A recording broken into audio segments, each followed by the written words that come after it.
Inizia da Padova il tour del segretario nazionale del PD Nicola Zingaretti in vista delle elezioni europee. Il Veneto è importante per il nostro sistema economico-produttivo, è una delle regioni che esporta di più e quindi dobbiamo dare al Veneto il massimo del sostegno in Europa. Ha esordito così Zingaretti, che poi ha anche parlato di autonomia. Dico sia quella forma di autonomia che semplifica e permette ai territori di essere più competitivi nel mondo. Dico no a quella che mette in discussione i diritti universali riconosciuti dalla Costituzione come scuola, sanità e welfare, spiega il segretario PD, attaccando però l'operato del governo su questa materia. Comunque temo che l'autonomia non ci sarà comunque, perché è l'oggetto ennesimo che rende questo governo fermo rispetto alle promesse che aveva preso.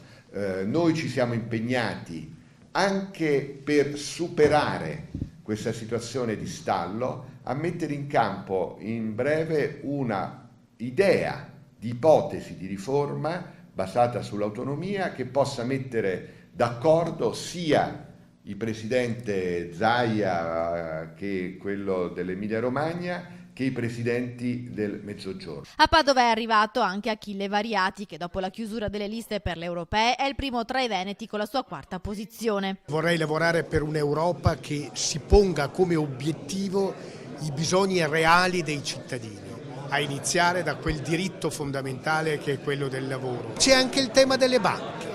Se io sarò in Europa cercherò di capire bene che cosa è successo, perché la tragedia delle banche venete ha avuto un inizio lì, oltre che nelle responsabilità di chi governava queste banche. Variati commenta anche il Veneto, dimenticato nelle liste della Lega, e individua anche un colpevole. Questo sacrificio dei veneti lo vedo molto anche in quella Lega, che invece doveva essere la Lega del Veneto, no? La Lega del Nord, e che adesso Lega del Nord non è più, è diventato un altro partito, come se la vecchia Lega non esistesse più. Salvini ormai da mesi è tutto proiettato sul livello nazionale e sta dimenticando invece questa terra.